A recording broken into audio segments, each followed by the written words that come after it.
हम आप लोग सुन पा रहे थे, जिनका तीनों काल में और तीनों अवस्था में अभाव नहीं होता है, उसको सत्य कहते हैं। तीन काल, भूतकाल, वर्तमान काल और भविष्य काल, तीन अवस्था, जागृत की अवस्था, स्वप्न की अवस्था और सुषुप्ति की अवस्था। हम लोगों के जीवन में ये तीनों काल आते हैं। हम लोगों के जीवन में ये तीनों अवस्था रोज आती हैं और रोज जाती हैं। अभी जो हम जागृत में हैं, पुनः जब विश्राम करने के लिए जाते हैं, स्वप्न जगत में चले जाते हैं, पुनः सुषुप्ति जगत में चले जाते हैं। जब सुषुप्ति जगत में चले जाते हैं तो सारी इंद्रियां लीन हो जाती है। स्वप्न में इंद्रियां की स्थिति रहती है, लेकिन सुषुप्ति में इंद्रियां की स्थिति नहीं रहती। जब हम जगे हुए हैं, हमारी 14 इंद्रियां सचेष्ट है। मनुष्य ही एक ऐसा प्राणी है, मनुष्य शरीर ही एक ऐसा है,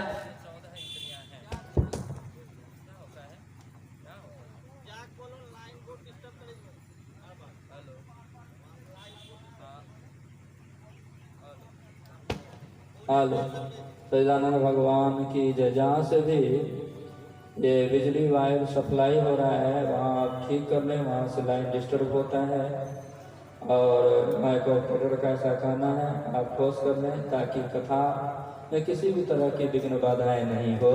तो बड़ा अच्छा होगा, कहने में बड़ा आनंद आएगा और आप जनों को सुनने में भी बड़ा आनंद आएगा। दूसरा अनुरोध है कि थोड़ा ईको को कम करें। बाहर में आवाज गूंजता होगा, आवाज जो दूर दराज से सुनेंगे उसको समझ में नहीं आती। ईको को थोड़ा कम करेंगे। ईको जितना कम रहेगा, जितना प्लेन आवाज दीजिएगा उतना अच्छा। सच्चिदानंद भगवान की जय। आइए, हम कह रहे थे मनुष्य शरीर एक ऐसा शरीर है जिसमें 14 इंद्रियां हैं। मनुष्य शरीर के अलावा और कोई ऐसा शरीर में नहीं है, या और कोई ऐसा शरीर नहीं है जिसमें कि 14 इंद्रियां हो। 14 इंद्रियां, 5 ज्ञान इंद्रियां, 5 कर्म इंद्रियां और 4 अंतःकरण की इंद्रियां। ध्यान देंगे, ये भागवत महापुराण की कथा ज्ञान यज्ञ है, ज्ञानमयी कथा है। और इसमें जितना ध्यान पूर्वक सुनेंगे उतने ही आप लोगों को लगेगा कि नई नई बातें आ रही, लेकिन नई बातें एक भी नहीं है, सब इस महापुराण के अंतर्गत की ही बातें हैं। सच्चिदानंद भगवान की जय। आइए, तो हम कह रहे थे 5 ज्ञान इंद्रियां, 5 कर्म इंद्रियां और 4 अंतःकरण की इंद्रियां। 5 ज्ञान इंद्रियां, आंख, कान, नाक, जीव और त्वचा। त्वचा का अर्थ होता है चमड़ा। त्वचा का अर्थ होता है चमड़ा। आंख से रूप का ज्ञान होता है, कान से शब्द का ज्ञान होता है, नाक से गंध का ज्ञान होता है, जिह्वा से रस का ज्ञान होता है और त्वचा से स्पर्श का ज्ञान होता है। इसी को पंच विषय कहते हैं। इसको क्या कहते हैं? पंच विषय कहते हैं। रूप, रस, गंध, स्पर्श और शब्द।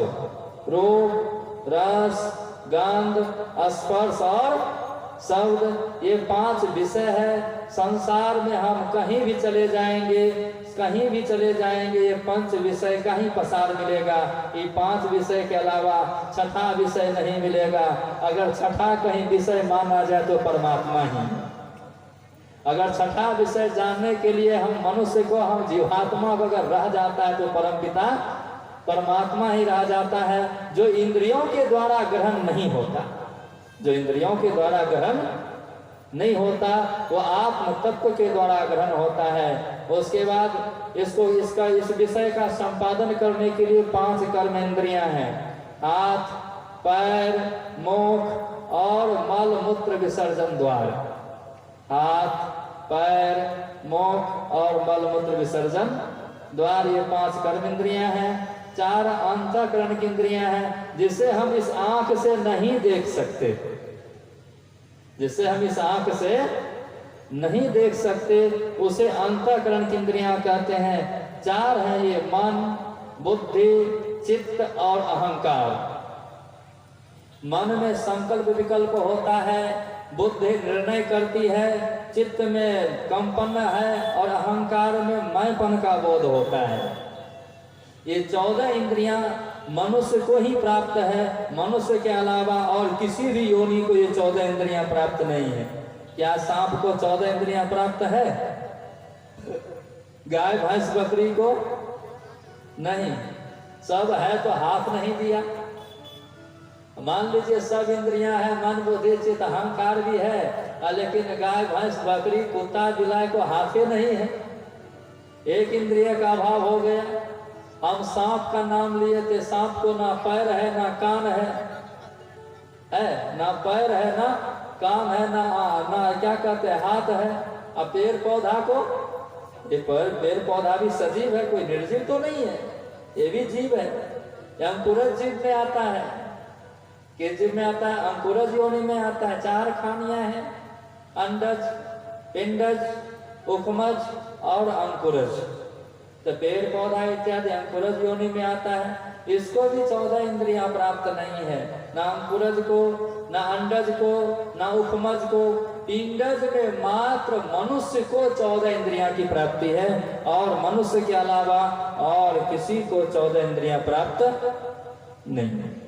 लेकिन ये 14 की 14 इंद्रियां, अब विचारणीय तथ्य यहाँ ये है, अब विचारणीय तथ्य यहाँ ये है, ये 14 की 14 इंद्रियां सुसुप्ति अवस्था में जब हम गहरी नींद में चले जाते हैं। सुसुप्ति अवस्था किसे कहते हैं? जब हम गहरी नींद में चले जाते हैं। अरे हम इतना नींद से सोए कि गांव का कुआं चोरी हो गया, हमको पता ही नहीं लगा। तर्क शास्त्र में उदाहरण आता है, गहरी नींद किसे कहते हैं? गहरी नींद या सुसुप्ति अवस्था किसे कहते हैं? तो उसमें विद्वानों ने निराकरण दिया, उदाहरण दिया। अरे हम इतना नींद में सोए, इतना नींद में सोए कि गांव का कुआं चोरी हो गया, लेकिन हमको पता ही नहीं लगा। अच्छा बताइए, कुआं कहीं चोरी होगा? हाँ, जापान इत्यादि होता तो खेत चोरी हो जाता। जापान में नाव पे खेती होती है तो नाव को टहला के इधर से उधर कर देंगे तो खेत की चोरी हो जाएगी। यहाँ खेत बेईमानी हो सकती है, लेकिन चोरी, हमारे भारत देश में खेत की बेईमानी हो सकती है, जमीन की बेईमानी हो सकती है, लेकिन चोरी नहीं हो सकती। लेकिन जापान में खेतों की चोरी हो जाती है। हमारे भारत देश में ट्यूबवेल की चोरी हो सकती है, मोटर की चोरी हो सकती है, बोरिंग की चोरी हो सकती है, अन्य अन्य जल संयंत्र साधन की चोरी हो सकती है। लेकिन कोई कितनो बड़ा चोर हो, वो कुआं को चुरा करके लेके जा, अच्छा ले जा सकता है क्या कुआं को? हाँ, ट्यूबवेल उखाड़ के लेके चला जाएगा, पंपिंग सेट लेके चला जाएगा, मोटर लेके चला जाएगा, समरसेबल लेके चला जाएगा, लेकिन कोई क्या कहते हैं, कुआं को ले जा सकता है क्या? कुआं को ले जा सकता है? नहीं ले जा सकता। लेकिन वहां तर्क संग्रह में विचार दिया, बजाएंगे नहीं, पीछे से धुन नहीं देंगे। सच्चिदानंद भगवान की जय।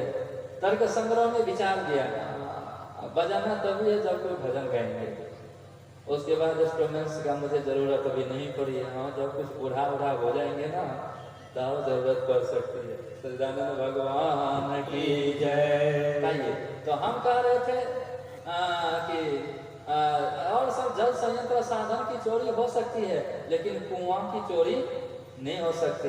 अर्थात तर्क संग्रह में विद्वानों का कथन है, महापुरुषों का कथन है, हम इतना गहरी नींद में सोए कि क्या हुआ नहीं हुआ कुछ पते नहीं चला, कुछ पते नहीं लगा। ये सुसुप्ति अवस्था। अब जब सुसुप्ति अवस्था में चले जाते हैं तो अज्ञान अवस्था में रहते हैं। किस अवस्था में रहते हैं? अज्ञान अवस्था में रहते हैं। अज्ञान अवस्था भी बस वैसे ही होती है। गोस्वामी तुलसीदास जी महाराज ने जो उसमें लिखा, उसका पद का कुछ भाग में लेना चाहता हूँ। शोक मोह भय हरस दिवस निशि देश काल तहाँ न। ज्ञान अवस्था में भी इसका अभाव होता है और अज्ञान अवस्था में भी इसका अभाव होता है। जो गहरी नींद में चला गया उसको कोई दुख होता है? जो गहरी नींद में चला गया उसको कोई सुख नहीं, शोक, उसको कोई आसक्ति, आसक्ति भी नहीं, ना शोक ना मोह, उसको कोई डर, बगल में सांप सोया हुआ कोई डर है? नहीं। हम अभी राम कथा करके आ रहे हैं कंजरी से कुछ सज्जन आए हुए हैं, और बगल में कीर्तन गा रहा है। हम इतने थके हुए थे कि मन से उतरे, गए, भोजन किए, सो गए। और बगल में बहुत जोर जोर से नाल वगैरह बजा के कीर्तन गा रहा है, हम गहरी नींद में हैं। और उसी समय सांप आ गया। सांप जो है टहल रहा है और बहुत आवाज लगाए लोग, बाबा बाबा बाबा सांप आ गया। हमको क्या पता, बाबा बाहर में रहेंगे तब न सुनेंगे, बाबा सपनों में रहते तो सुन लेते। हम गहरी नींद में मस्ती से सोए हुए थे और बहुत अच्छा स्वप्न देख रहे थे। उस दिन स्वप्न क्या देख रहे थे बहुत अच्छा से, बहुत दिन के बाद हमारे आचार्य श्री का दर्शन हुआ था। आचार्य श्री के साथ में सत्संग कर रहे थे। किनके साथ में सत्संग कर रहे थे? अब बाहर में दीवार पे सांप टहल रहा है और स्वप्न जगत में हम आचार्य श्री के साथ सत्संग कर रहे हैं, अर्थात महर्षि शाही स्वामी जी महाराज। हाँ, अब वो है और उनके साथ में बैठ करके सत्संग कर रहे हैं। स्तुति विनती हो गई है, ग्रंथ पाठ हो गया है, प्रवचन हो रहा। तब मेरी आंखें खुली, बाहर आए। तो बाहर आए, जब देखा ये लोग कि बाबा जग गए, तब कीर्तन बंद किया। कीर्तन बंद किया तो बाद में कहता, बाबा अपना के कमरा में सांप रहे। हम सांप रहे कि बिछा रहे, हमरा थोड़े न कोनो पता है, हम तो सुतलो रही, कोई पता है, कोई भय हुआ? अगर कहीं जगह रहते तब वहां पे रहते, भाग जाते, भगाने का प्रयास करते, हल्ला करते ना। उसी तरह से अज्ञान की अवस्था में, अज्ञान अवस्था में थे, लेकिन कोई भय नहीं, ना शोक है, ना मोह है, ना भय है, ना हर्ष है, ना दिन है, ना रात है। या गहरी नींद में जब चले जाते हैं, पता रहता है कि दिन में सोए हैं? पता रहता है कि रात में सोए हुए हैं? नहीं पता रहता है। ये सुसुप्ति की अवस्था। लेकिन जब हम जग जाते हैं, अब विचारणीय तथ्य यहाँ है, जब हम जग जाते हैं और जैसे हम जग गए वैसे क्या पता लगता है, अरे आज हम खूब सोए, आज हम खूब सोए, गहरी नींद में सोए। अब देखिए, जिस समय सुसुप्ति अवस्था में थे हमको पता नहीं था, लेकिन जैसे हम जागृत अवस्था में आते हैं, जैसे हम जग जाते हैं, वैसे हमको पता लग जाता है कि आज हम बहुत गहरी नींद में सोए, खूब सोए। इसका ज्ञान है ना, क्या अभाव हुआ? सबका नहीं अभाव हुआ।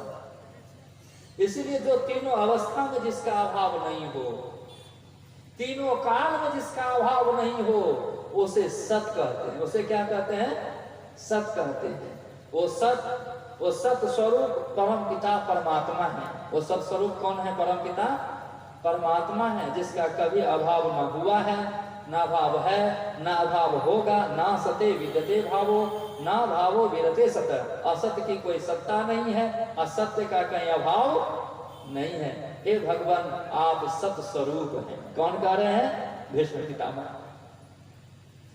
आप चित स्वरूप हैं। चित का अर्थ होता है प्रकाश। चित का अर्थ होता है प्रकाश। आप चिन्मय स्वरूप हैं। इस समय महर्षि वाल्मीकि के पास भगवान श्री राम गए हैं। भगवान श्री राम की वाल्मीकि मुनि ने स्तुति की है। राम स्वरूप तुम्हार वचन अगोचर बुद्धि पर अविगत अकथ अपार नैति नैति निति निगम कहा। हे राम, आपका स्वरूप अपार है, जिसका कोई पार नहीं पा सकता। वचन के परे है, कहने में नहीं आ सकता। अगोचर है, किसी इंद्रियों के द्वारा उसको प्रत्यक्ष करने की चेष्टा करना झूठी ये खेल करना है। ये सामवेद उपनिषद का मंत्र कहता है, ओम मुरुगायस्य ज्योतिं वृथा क्रीडन्तम मिमितेन गावः परिन संकृणुते तिग्म श्रृंगो दिवा हरिर्दर दृश्य नक्त मृज्रह।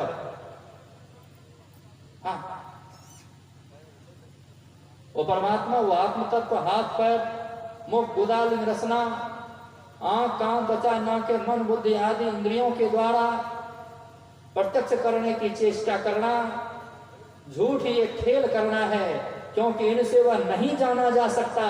वह तो इंद्रियातीत है। क्या है? अगोचर है। अगोचर है।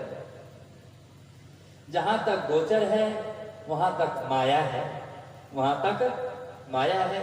भगवान राम ने लखन लाल से कहा, गो गोचर जहां लगी मन जाई, सो सब माया जाना हो भाई लखनलाल ने को निषाद से कहा, देखिया सुनिया गुनिय मन माही, मोह मूल परमारथ नाही। जहां तक देखे जाते हैं, जहां तक सुने जाते हैं, जहां तक विचारे जाते हैं, ये सब मोह मूलक है, ये सब अज्ञान जनित सुख है, ये वास्तविक में परमार्थ तत्व नहीं है। परमार्थ तत्व क्या है?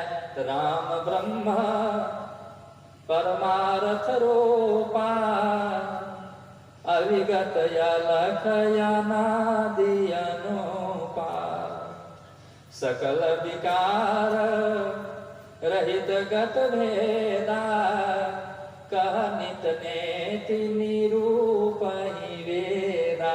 वो परमार्थ तत्व राम है, वो आत्म तत्व राम है, वो गुरु तत्व, वो शिव तत्व, वो इस तत्व, वो राम ही है। राम के सिवा और कुछ भी नहीं है। राम किसे कहते हैं? रमन्ति योगिन अस्मिन् सौ राम, जिसमें योगी लोग रमन करते हैं उसे राम कहते हैं। योगी लोग किस में रमन करते हैं? आत्म तत्व में रमन करते हैं। इंद्रिय में रमन नहीं करते, वो आत्म तत्व में रमन करते हैं। इसीलिए मुझे ये ज्ञान, हम लोगों को ये ज्ञान होना चाहिए। अगोचर बुद्धि के भी परे है, बुद्धि के द्वारा भी उनका हम निर्णय नहीं ले सकते। नचिकेता जब यमराज के पास गए हैं पिताजी के कहने पर, किसके कहने पर? पिताजी के कहने पर, उनके पिताजी ने यमराज को नचिकेता को दान कर दिया था। मात्र 5 वर्षीय बालक था, उनकी आयु उस समय 5 वर्ष की हो रही थी। लेकिन 5 वर्ष के बालक होने के बावजूद भी उनको आत्मज्ञान प्राप्ति की जिज्ञासा भरी हुई थी, आत्मज्ञान की प्राप्ति की इच्छा थी। जिस समय यमराज ने नचिकेता से कहा, बेटा तुम कुछ मांग लो मुझसे, मुझसे क्या कर लो? मांग लो। तुम 3 दिन से आके मेरे दरवाजे पे खड़े हो, अतिथि हो, बिना बुलाए आए हो, किसी ने तुम्हारा सम्मान नहीं किया, तुम लौट के भी नहीं गए, बैठे तक नहीं, इसीलिए मैं तुम्हारे ऊपर प्रसन्न हूं। तुमको जो कुछ मांगना हो तुम मांग लो। नचिकेता ने 5 वर्ष का बालक होने के बावजूद भी कोई कुरकुरे, नमकीन, बिस्कुट, भुजिया, चाउमीन, दाल मोठ नहीं मांगा, कोई खिलौना सोलौना नहीं मांगा। आजकल का बच्चा तो वही मांग करके ढेर लगा देंगे। ऐसे मांगेगा कि नहीं मांगेगा? वही मांग करके ढेर लगा देगा। लेकिन नचिकेता ने इस समय से कुछ भी नहीं मांगा कि अगर आप मेरे ऊपर प्रसन्न हैं, अगर आप मुझे वरदान देना चाहते हैं, अगर आप मुझे आत्मज्ञान अज्ञान देना चाहते हैं, आप कृपा करके मुझे आत्मज्ञान का उपदेश करें। किनका उपदेश करें? आत्मज्ञान का उपदेश करें। जैसे नचिकेता ने आत्मज्ञान के विषय में प्रश्न किया, वैसे यमराज जो है सिर से पैर तक उनको देखने लगा। अरे देखने में तो बहुत छोटा सा बालक लगता है। हम सोचे कुछ जगह जमीन मांग लेगा, पिताजी के पास से आया है, फिर माँ बाप के पास जाने के लिए मांग लेगा। हम सोचे कुछ जसवरीय मांग लेगा, लेकिन इन्होंने जो बड़े बड़े ऋषि मुनि साधु संत को ज्ञान नहीं क्या मांगना चाहिए, वैसे आत्म तत्व के विषय में इन्होंने चर्चा की। कि अगर देना चाहते हैं मुझे आत्मज्ञान का उपदेश करें, मुझे उस ब्रह्म तत्व ईश्वर तत्व का उपदेश करें। जब दृढ़ हो गए नचिकेता, बदले नहीं, तब यमराज को उपदेश करना पड़ा। उस उपदेश में कहा नचिकेता से यमराज ने, यन मनसा न मनुते एना हो मनोमतम तदेव ब्रह्मत्वं विद्धि नेदम यदमुपासते। जिसके द्वारा मन मनन किया हुआ कहा जाता है, जिसके द्वारा बुद्धि निर्णय लेने में समर्थवान होती है, उसी को तो ब्रह्मजान, उसी को तो ईश्वर जान। जिस इस देश कालावच्छिन्न वस्तु की लोक उपासना करता है, वो ब्रह्म, वो ईश्वर, वो परमात्मा नहीं है। जिसके द्वारा बुद्धि निर्णय लेने में सक्षम होती है। विचारना ज्ञान, बुद्धि भी जड़ है, बुद्धि भी जड़ है, मन भी जड़ है। बुद्धि को भी अपनी शक्ति नहीं है, मन को भी अपनी शक्ति नहीं है। परमात्मा शक्ति से, चेतनात्मा की शक्ति से मन संकल्प विकल्प करता है, बुद्धि निर्णय लेती है। चित्त में कंपन होता है, अहंकार में मैपन का बोध होता है। हाँ, अगोचर बुद्धि पर अविगत, जो कहीं से भी खाली नहीं है, सब जगह है, कण कण जर्रे जर्रे में है। कहाँ? कण कण जर्रे जर्रे में है, अविगत अकत कहने का विषय नहीं है। कोई चाहे कि वाणी से हम उसको कह दें, नहीं। जस कथिए तस होत नहीं, जस है तैसा सोय, कहत सुनत सुख उपजय और परमारथ होय। कहते सुनते सुख बसता है, परमार्थ की प्राप्ति होती है। हाँ, अपार नेति नेति नित निगम का, जिसको वेद सदा इति नहीं इति नहीं इति नहीं कहता है, वैसे तत्व, वो तत्व क्या है? वो तत्व चित्त स्वरूप है, अर्थात प्रकाश स्वरूप है। क्या रूप में है? प्रकाश स्वरूप है। पुनः वाल्मीकि मुनि कहते हैं, चिदानंद में देह तुम्हारी, विगत विकार जान अधिकारी। आपका देह जो है, आपका शरीर चिन्मय स्वरूप है। किस रूप में है? चिन्मय स्वरूप है। वो चिन्मय स्वरूप को वही जानेगा जो विकार से अलग होगा, अधिकारी होगा, वही जान सकता है। जैसे गाय के थन में दूध है, लेरू जाएगा, बाछा जाएगा, तो गाय के थन से दूध पिएगा, लेकिन उसी थन को अगर जल्लुक पकड़ लेगा तो दूध पिएगा कि खून पिएगा? तो जल्लुक दूध नहीं पिएगा, वो खून पिएगा।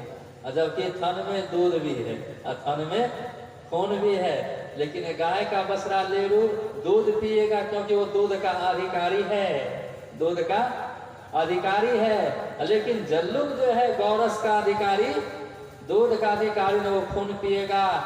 उसी तरह से हम जीवात्मा परमात्मा के प्राप्ति के अधिकारी हैं, लेकिन ये इंद्रियां परमात्मा प्राप्ति के अधिकारी नहीं है। हम मनुष्य इस सत्संग कथा के अधिकारी हैं। मनुष्य के अलावा कोई भी इस सत्संग कथा का अधिकारी नहीं है। संत वाणी में आता है, संत वचन वह सुधा,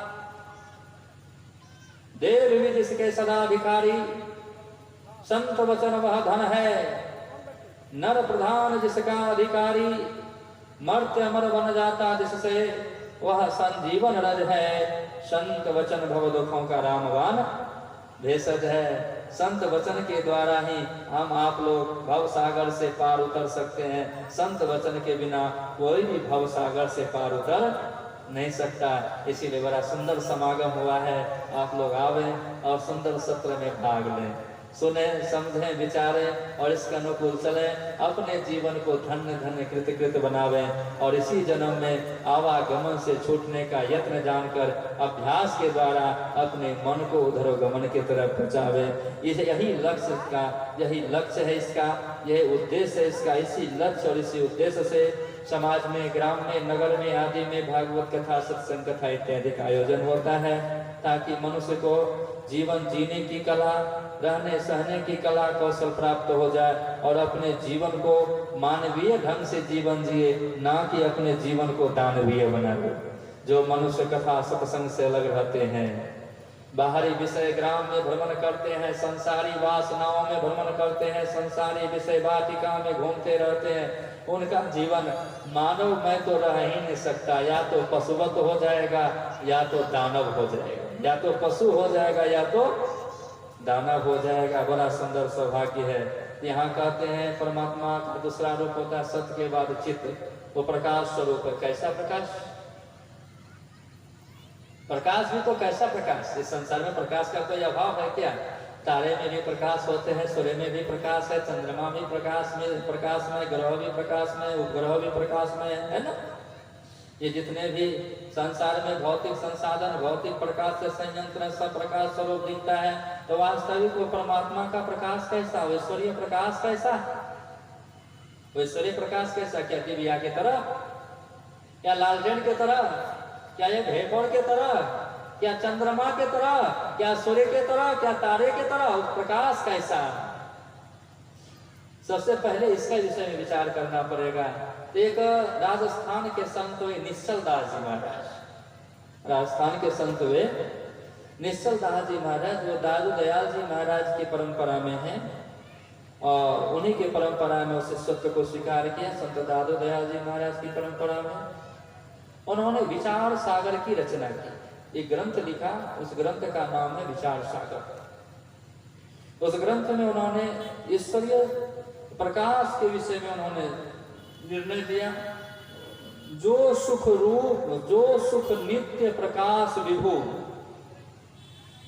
नाम रूप आधार, मति न लखाए जही मति लखाए सो मैं शुद्ध अपार। वो परमात्मा प्रकाश स्वरूप है, तो कैसा प्रकार? नित्य प्रकाश स्वरूप है। जो सुख सुख स्वरूप है, नित्य प्रकाश स्वरूप, जो सुख नित्य सुख है तो नित्य सुख है, अनित्य सुख नहीं है। विषय में अनित्य सुख है, लेकिन परमात्मा नित्य सुख स्वरूप है। उसके बाद प्रकाश है, तो कैसा प्रकाश है? व्यापक प्रकाश है, प्रकाश विभु, स्वयं प्रकाश है। किसी के प्रकाश की जरूरत नहीं है। जैसे मणि स्वयं प्रकाशित है, मणि को बाहर की किसी चीज की आवश्यकता नहीं होती, ना घी की, ना तेल की, ना दिया की, ना बाती की आवश्यकता होती है क्या? नहीं होती है।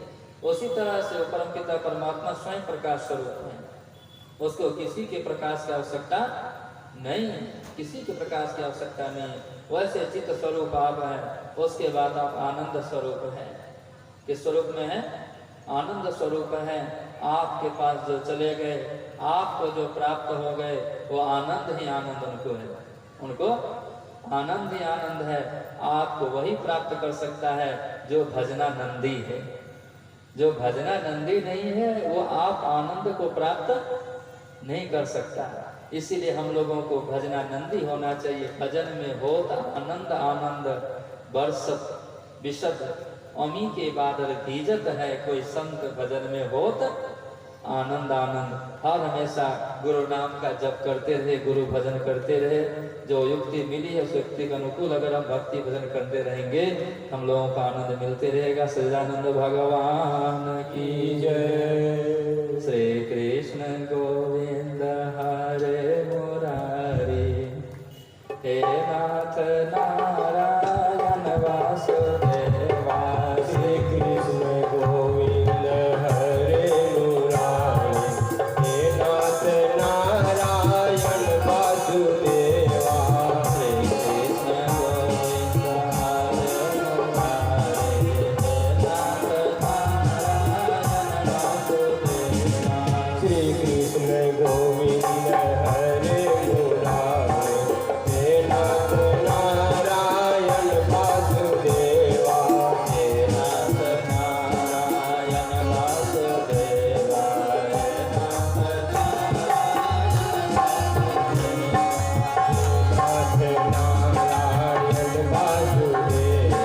हे नाथ नारायण वासुदेवा।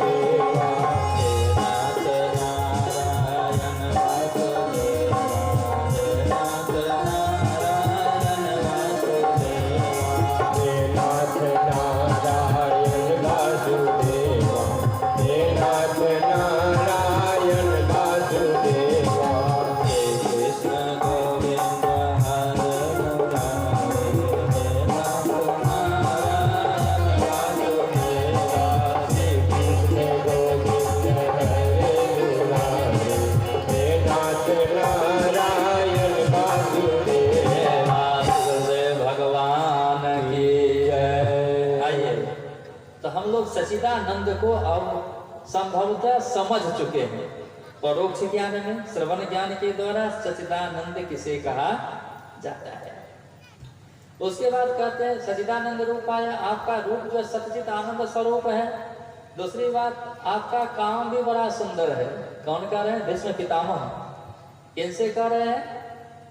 भगवान श्री कृष्ण से कह रहे हैं। कहाँ कह रहे हैं? कुरुक्षेत्र के मैदान में।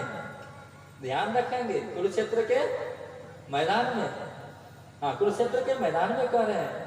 दूसरा कहते हैं विश्व उत्पत्ति हेतु, आपका काम बड़ा अच्छा है। आप विश्व की उत्पत्ति, पालन और लय के कारण है। मतलब आप उड़न भी के समान हैं। किसके समान है? उड़न भी के समान। उड़न भी माना समझते हैं। उड़न भी किसे कहा जाता है?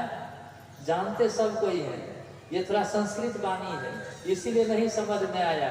उड़न भी मकरा को कहते हैं। किसको कहते हैं? मकरा। मकरा को सब जानते हैं कि नहीं जानते हैं? जो घर में जाला लगाता है। पहले हम लोग जब बच्चे थे तो माई दाई पूछती थी, पूछवा क्या कहते हैं? पहेली। पहेली पूछती थी मकरा रे मकरा, छह टांग केकरा, बिना बहिन के भैगना केकरा।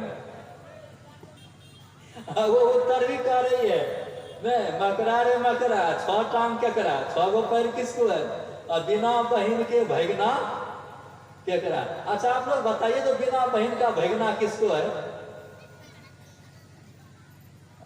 है भाई? नहीं होता तो फिर कहवे नहीं करता। अरे मामी को, हमारी माँ हमारे मामी का बहिन थोड़े ना है, लेकिन मामी के हम भैगना है कि नहीं है? हमारी माँ हमारी मामी का बहन नहीं है क्या? हमारी माँ हमारे मामी का ननद है ना, ननद है। लेकिन हम जो है, हम अपनी मामी का कौन है? भैगना है, भांजा है ना। कोई काट सकता है क्या? कोई कहीं से नहीं काट सकता। हकीकत में सत्य भांजा है भाई, कोई झूठा उठा नहीं ना। हे भगवान, आप पूर्ण भी के समान है, आप मकरा के समान है। जैसे मकरा अपने मुख से जाला निकालता है, धागा निकालता है, अपने से धागा बीनता है, जाल बीनता है। अपने मुख से धागा निकाला, अपने से जाल बिना, जब तक उनको वहां रहने का मन हुआ तब तक जाल लगा करके रहा। और जब जाना हुआ तो हम लोग क्या उनके घर को समेट करके देते हैं कि बड़ा मेहनत से जाल लगाए हो, ठीक है, सुलझा देते हैं, गांठ थोड़ा समेट देते हैं, तुम ले जाओ तुमको जहां जाना हो। फिर अपने से वो जाला को समेट के पेट में रख करके चला जाता है। उसी तरह परमात्मा रणभी के समान है। तदु अपनपे आप उपाया, ना किछुते किछु करी दिखलाया। गुरु नानक देव जी महाराज कहते हैं, परमात्मा ने जो इतनी बड़ी दुनिया बनाई, परमात्मा ने जितना बड़ा संसार बनाया, परमात्मा ने जितनी बड़ी सृष्टि का निर्माण किया, इसमें किसी का किसी भी तरह से सहयोग नहीं लिया है क्या? इस संसार को बनाने में, इस दुनिया को बनाने में, इस सृष्टि की रचना में किसी से भी किसी भी तरह का सहयोग लिया है?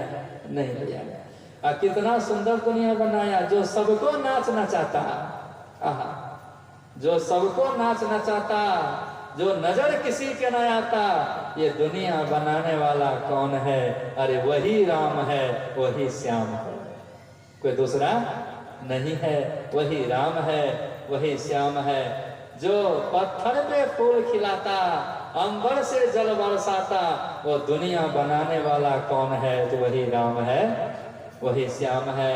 आप इस संसार के उत्पत्ति के भी कारण है, आप इस संसार के पालन के भी कारण है, आप इस संसार के लय के भी कारण है। ये तीनों काम आपके अधीनस्थ है। हे भगवान, ये तीनों काम आपके अधीनस्थ है। उत्पत्ति, पालन और लय का कार्य आपके हाथ में है। बड़ा सुंदर कार्य आप कर रहे हैं, काम में भी कोई कमी नहीं है। अब रूपो ठीक ठाक हो गया, कामों बड़ा ठीक ठाक है। अब बहुत आदमी देखने में बड़ा सुंदर हो, कामों को बढ़िया करता हो, लेकिन स्वभाव से अगर खरोश होगा तो क्या बेटी बहन का दिन जाएगा उसके हाथ में? है? रूप के साथ साथ, काम के साथ साथ गुण होना चाहिए। क्या होना चाहिए? स्वभाव सुंदर होना चाहिए। मनुष्य चित्र से महान नहीं, चरित्र से महान होता है। किससे महान होता है? चरित्र से महान होता है। अभी छोड़ दीजिए, अभी रखिए, बाद में आरती दिखाइएगा, आरती के समय वो काम आवेगा। अभी रख दीजिए। सच्चिदानंद भगवान की जय। मनुष्य जो है क्या कहते हैं? रूप से महान नहीं होता है, मनुष्य गुण से महान होता है।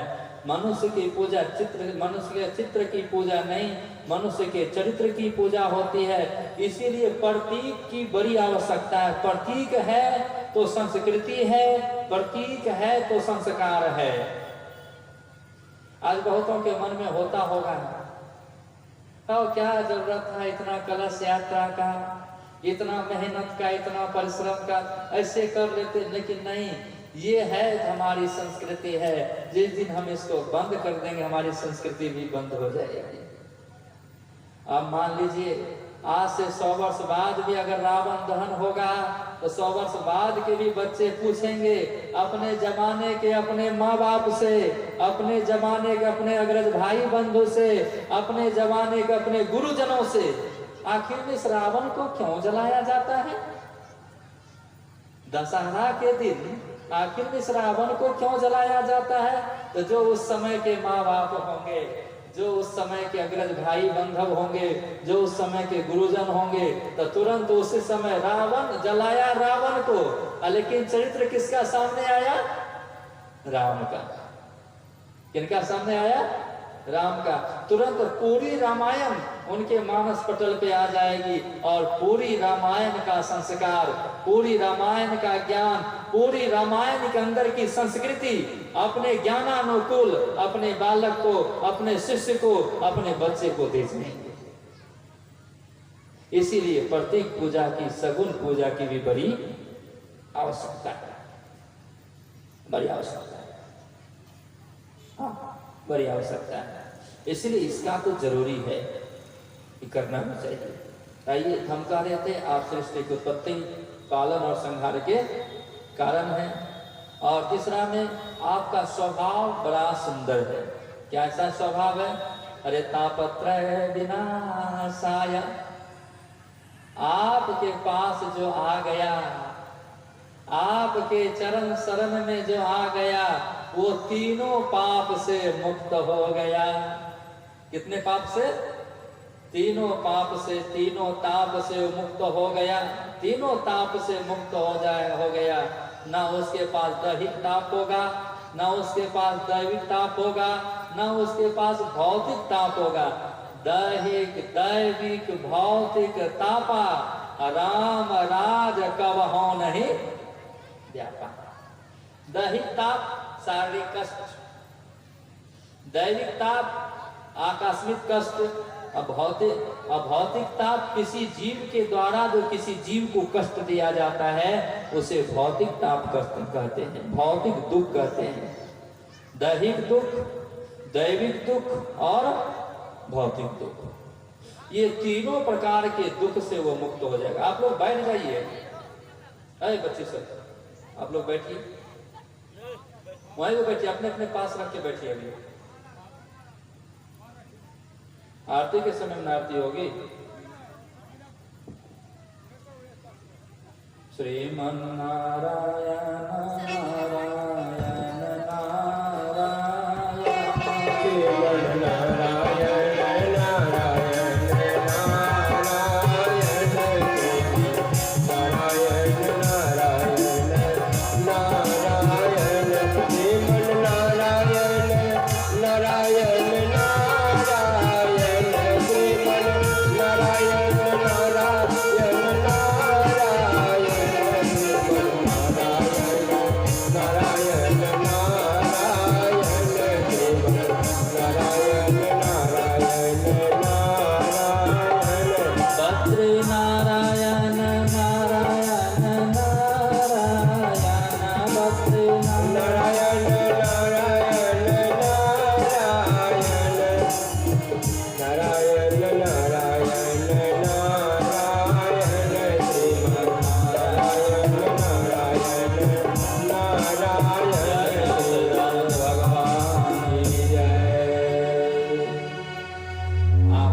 चंद्र को मेरा नमस्कार है। हम लोग आपको नमस्कार करते हैं।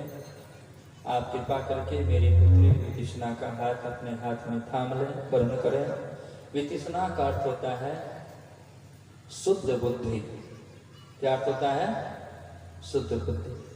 सबसे पहले बुद्धि का विवाह भगवान से कराओ। बुद्धि, धी को भी बुद्धि कहते हैं। किसको बुद्धि कहते हैं? धी को। धी मना बेटी भी होता है, धी मना बेटी भी होता है, पुत्री भी होता है। तो सबसे पहले हर एक मनुष्य के पास पुत्री रूप में बुद्धि है, पुत्री रूप में बुद्धि है। और बुद्धि को भगवान के चरण समर में समर्पित करो। जब तक कि बुद्धि को भगवान के चरण में समर्पित नहीं करेंगे तब तक वो बुद्धि सुबुद्धि के रूप में परिणत नहीं होगी।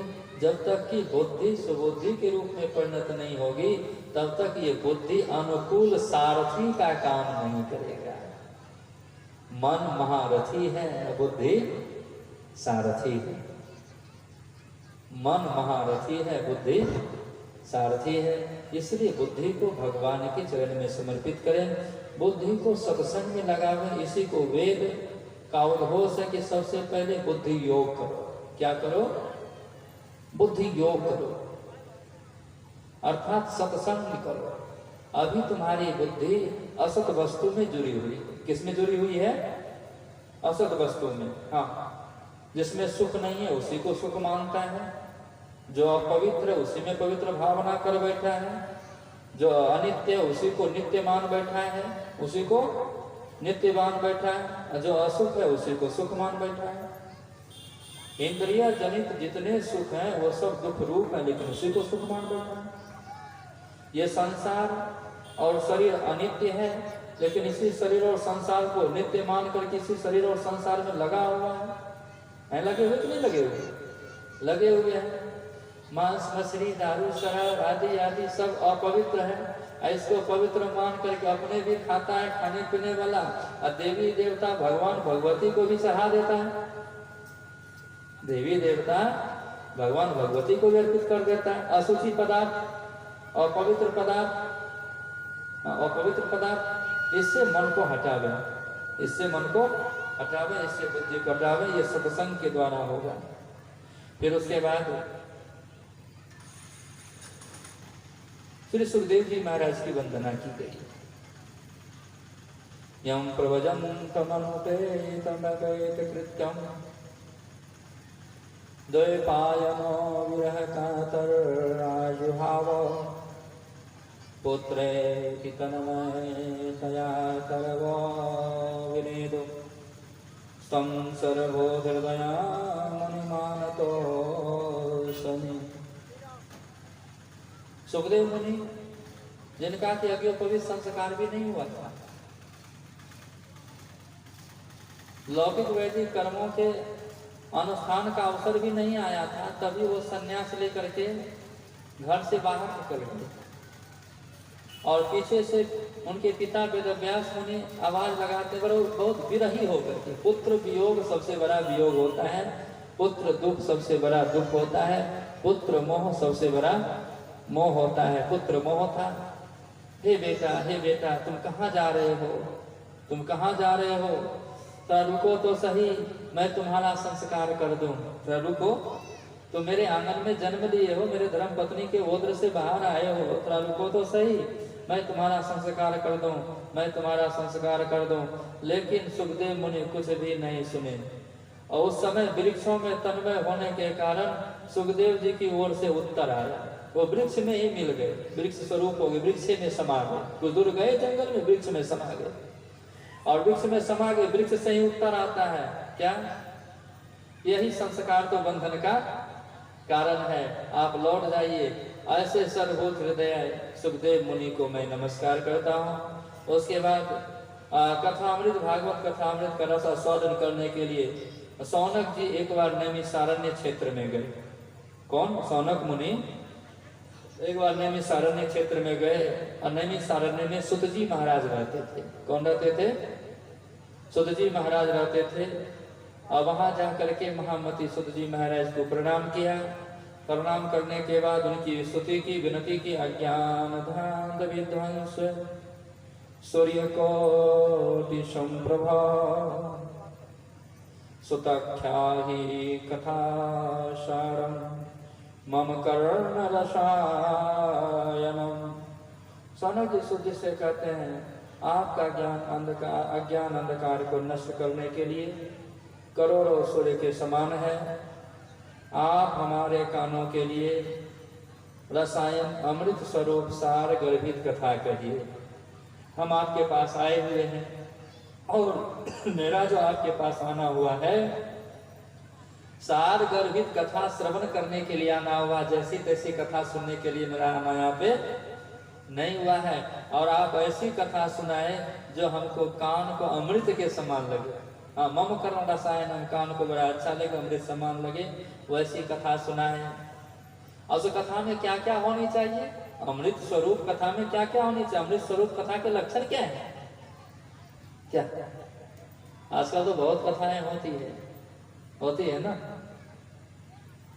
लेकिन वास्तविक में सूत जी महाराज से जब सनकादि मुनि ने प्रश्न किया सौनक जी ने, तो सूत जी महाराज कहते हैं वो अमृत स्वरूप कथा कैसी होती है? इसका मतलब है कि आप कथा कहीं कहीं जाके सुने हो, आप कई जगह जाके कथा सुने हो, लेकिन उस कथा के द्वारा आपके मन में विश्रांति नहीं मिली, आपके मन को शांति नहीं मिली, इसीलिए आप मेरे पास आए हो। आपको कैसी कथा सुननी है बताओ थोड़ा सा। कथा सुननी तो कैसी कथा सुननी है? तो तुरंत सौनक जी जवाब देते हैं, अरे भक्ति ज्ञान विरागाप्त विवेको वर्धते महान माया मोह निरासश्च वैष्णवे क्रियते कथम इह घोरे कलो प्रायो जीवांश च असुरताम गता क्लेशक्रांतस्य तस्यैव शोधनम किं परायणम। हे भगवान, आप मुझे वैसी कथा सुनाइए जिस कथा में भक्ति हो, जिस कथा में ज्ञान हो और वैराग्य से प्राप्त होने वाले महान विवेक की वृद्धि हो। कथा ऐसी हो जिस कथा में भक्ति हो, कथा ऐसी हो जिस कथा में ज्ञान का संवर्धन हो, ज्ञान की प्राप्ति हो। हाँ, ज्ञान की प्राप्ति सिर्फ दंत कथा नहीं हो, प्रतिभासी कथा नहीं हो, कम से कम व्यवहारिक और परमार्थिक कथा हो। कौन सी कथा हो? व्यवहारिक और परमार्थिक कथा हो। वाणी तीन प्रकार की होती है, प्रतिभाषिक वाणी, व्यवहारिक वाणी और परमार्थिक वाणी। प्रतिभाषिक वचन, व्यवहारिक वचन और परमार्थिक वचन। प्रतिभाषिक वचन उसे कहते हैं जिसका कि कोई अर्थ ही नहीं, जिसका कोई अर्थ ही नहीं। व्यवहारिक जो जीवन में जीने खाने की कला सिखा दे वो व्यवहारिक ज्ञान हो गया। परमार्थिक जो परम तत्व का ज्ञान दे और उसे परमार्थिक ज्ञान कहते हैं। उसे क्या कहते हैं? परमार्थिक ज्ञान कहते हैं। आप ऐसी कथा सुनाइए जिसमें कि कम से कम व्यवहारिक और विशेष करके पारमार्थिक ज्ञान हो। मेरे अंदर में सेवा भाव की जागृति हो। किसकी जागृति हो?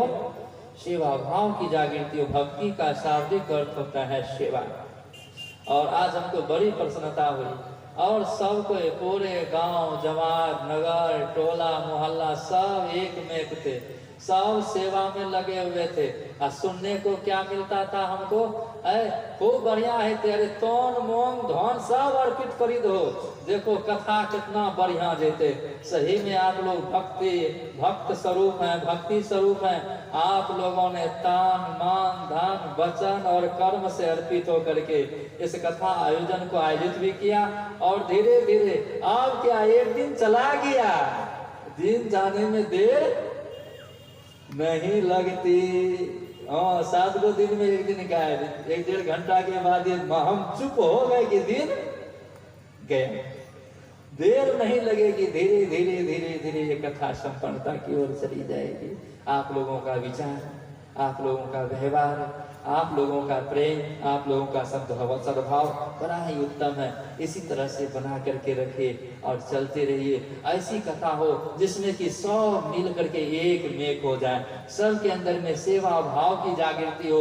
हम कैसी सेवा, हम कौन सी सेवा कर दें, हम कौन सी सेवा कर दें, हम कौन सी सेवा कर दें। अरे मेरे लिए तुम क्यों नहीं सेवा छोड़ा, अरे हमारे लिए तुम क्यों नहीं सेवा छोड़ा।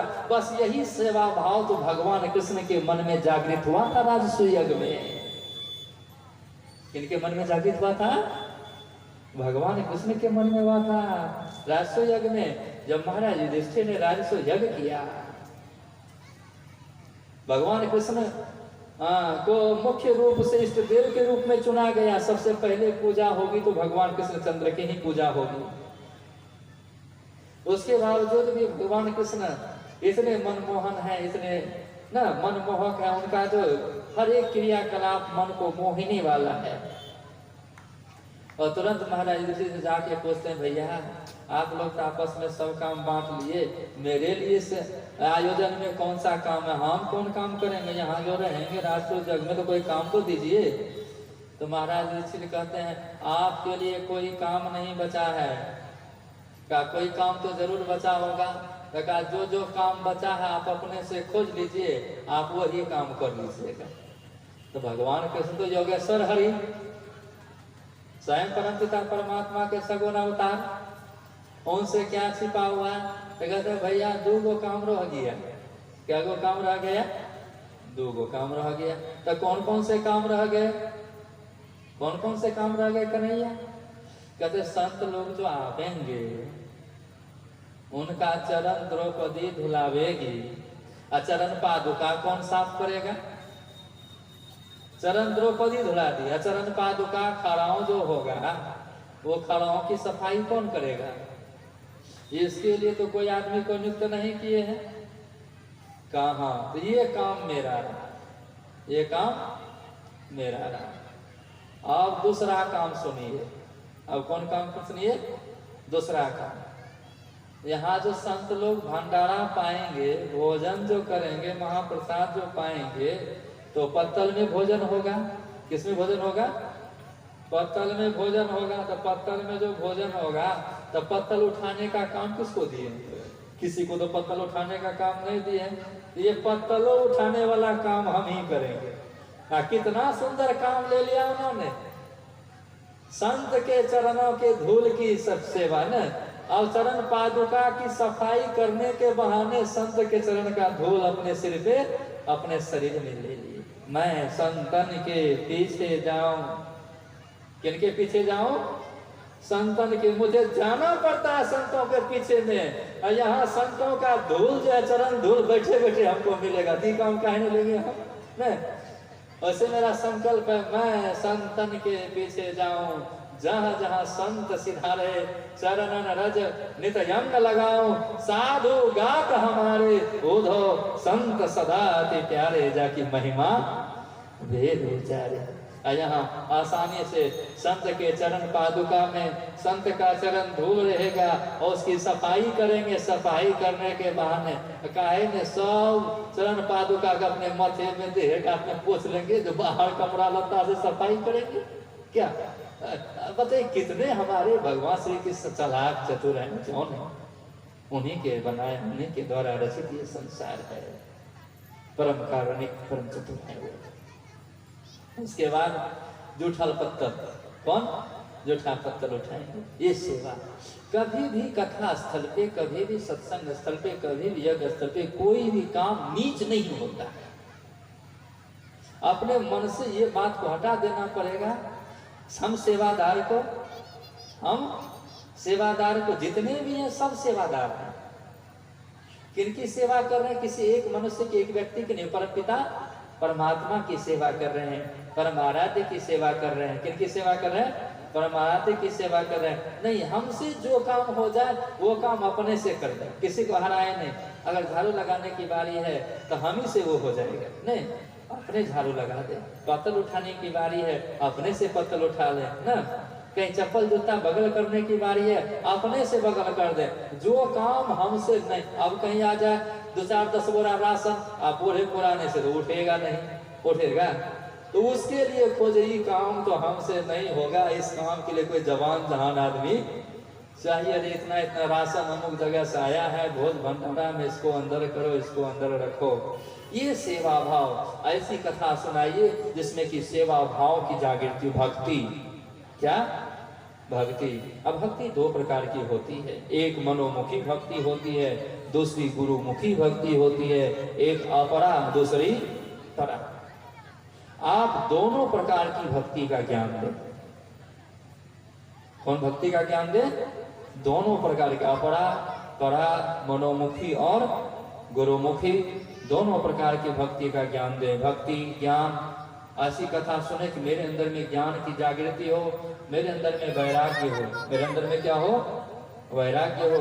भक्ति ज्ञान विराग तो विवेको वर्धते महा। विवेक की जागृति हो जाए। बिनु सत्संग विवेक न होई राम कृपा। यहाँ पे रोकेंगे, ये जो है ना यहाँ पे रोकेंगे बराबर। यहाँ पे आने जाने से जैसे कथा शुरू हो गई तो यहाँ पे बहुत देवी देवताओं का यहाँ पे आसन लग चुका है और सूक्ष्म रूप से यहाँ बैठे हुए हैं बराबर। आना जाना नहीं, यहाँ पे इस पर क्षेत्र को आपको बंद करना पड़ेगा, बड़ा अच्छा रहेगा। स्वयं से बस अनुरोध है, सच्चिदानंद भगवान की जय। और जो भी आरती दिखाने के लिए हमारी बिटिया हमारी बहनें आ रही हैं और वो अपने पास रखेंगी, जब आरती का समय होगा तो आरती दिखा देंगे। सच्चिदानंद भगवान की जय। भक्ति ज्ञान विराग आप तो विवेको वर्धते महान, बिनु सत्संग विवेक न होई, राम कृपा बिनु सुलभ न सोई। जब तक कि हम संतों की संगति नहीं करेंगे, जब तक कि हम संत वाणियों की संगति नहीं करेंगे, जब तक कि हम गुरुवाणी वेदवाणी का संग नहीं करेंगे, जब तक कि हम साधक सत्संगी सदाचारियों का संग नहीं करेंगे, तब तक तो हमारे अंदर में सुमति आ ही नहीं सकती, विवेक की जागृति हो ही नहीं सकती।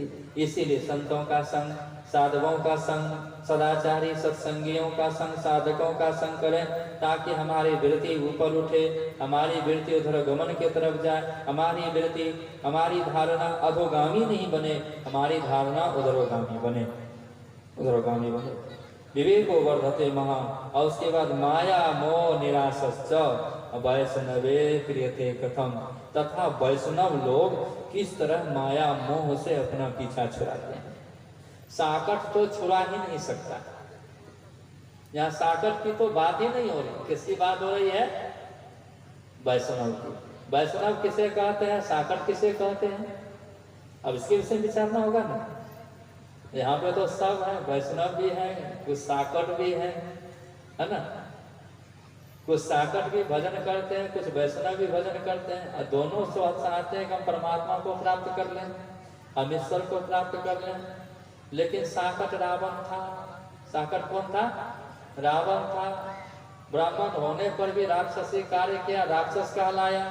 और वो क्या निर्णय दिया? एक रावण राक्षस को भी पता लग गया कि ये तामसी शरीर है, तामसी भोजन है, और हमसे भजन होने वाला नहीं है। भजन न हो यह तामस देहा, इस तामसी शरीर से भजन होने वाला नहीं है। यही मंत्र को सुधा करके राम से विरोध शुरू कर दिए। यहाँ हम लोग क्या करते हैं, समाज में जो कुछ ऐसे लोग हैं वैष्णव धर्म के हैं, और समाज में जो कुछ ऐसे लोग हैं जो साकट हैं, उन लोगों का क्या कहना है?